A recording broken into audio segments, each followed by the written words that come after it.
Halo teman-teman, selamat datang di Pexon ID, memberikan edukasi kimia yang bermanfaat yang pastinya ada di dalam kehidupan sehari-hari. Pada kali ini saya akan menjelaskan bagaimana menentukan pola fragmentasi dari senyawa ini teman-teman.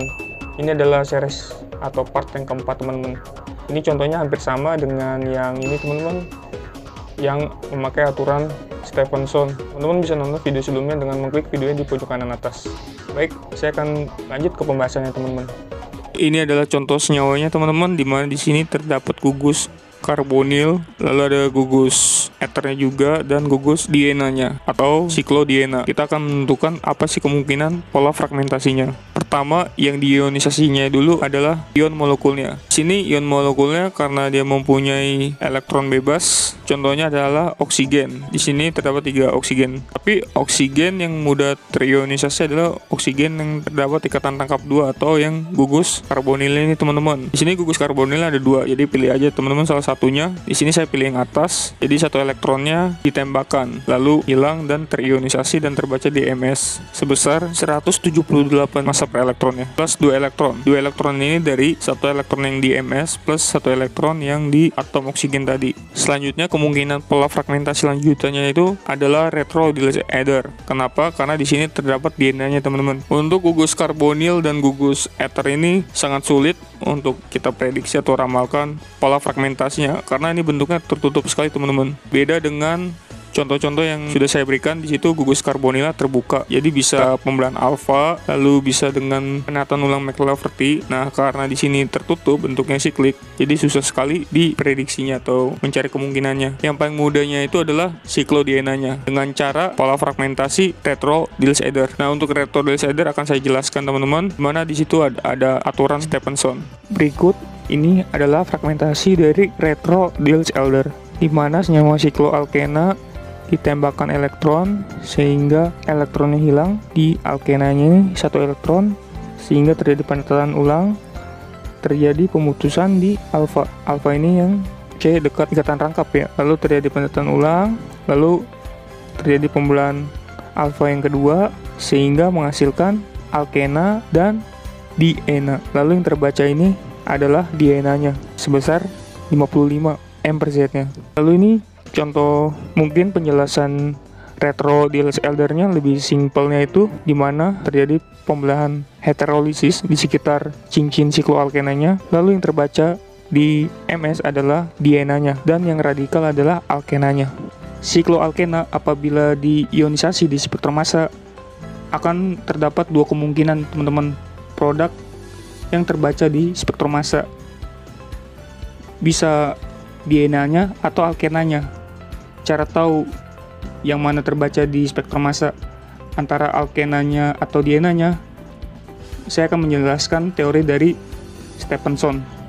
Menurut Stephenson, apabila fragmen potensial ionisasinya atau PI lebih kecil daripada fragmen yang sebelahnya, maka fragmen yang lebih kecil inilah yang lebih stabil muatan positifnya dan terbaca di spektrum massa. Apabila potensial ionisasinya lebih tinggi, maka dia akan jadi radikal dan tidak terbaca di spektrum massa.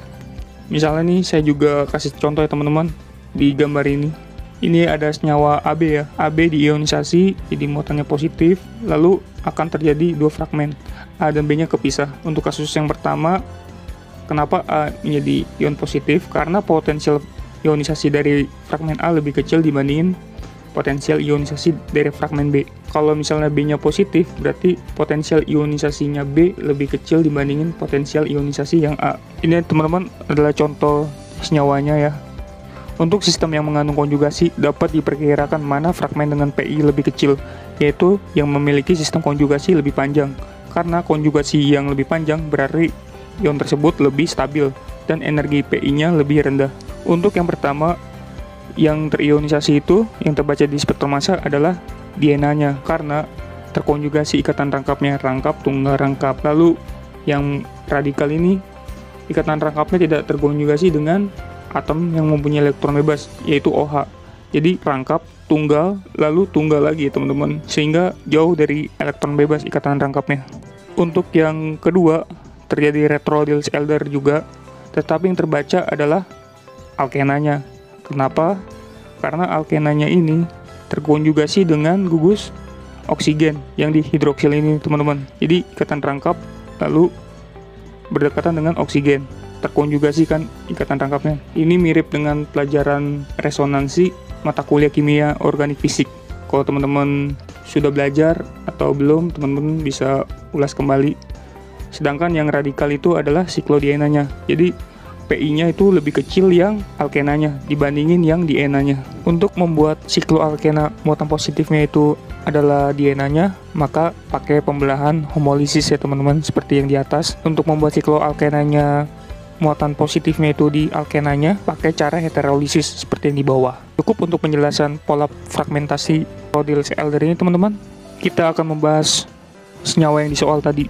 Apabila terjadi reaksi retro-Diels-Alder, maka akan terbentuk DNA dan dienofilnya. Yang terjadi kemungkinan muatan positifnya itu terjadi di dienofilnya. Kenapa? Karena di dienofilnya ini kalau kita lihat terjadi resonansi teman-teman antara ikatan rangkap ini dan ikatan rangkap di C karbonil ini. Lalu ada atom oksigen yang elektronnya bebas, sehingga menghasilkan potensial ionisasi yang lebih rendah dibandingkan DNA-nya yang resonansinya itu hanya ikatan rangkap. Lebih banyak resonansi di dienofilnya, sehingga terbaca di spektrum massa sebesar 124 massa per elektronnya, dan DNA-nya ini tidak terbaca di spektrum massa. Sekian video dari saya mencari kemungkinan pola fragmentasi senyawa kimia part yang keempat. Jadi untuk senyawa ini kemungkinan ada dua ya teman-teman. Yang pertamanya itu untuk ion molekulnya, dan kedua untuk retro-Diels-Alder. Apabila teman-teman ada pertanyaan seputar video ini, teman-teman bisa tulis kolom komentar. Dan misalnya video ini sangat bermanfaat, teman-teman bisa share ke teman-teman kalian. Semoga teman-teman kalian juga terbantu karena video ini. Untuk link referensi materi videonya teman-teman bisa download di deskripsi video. Sekian dari saya ucapkan terima kasih.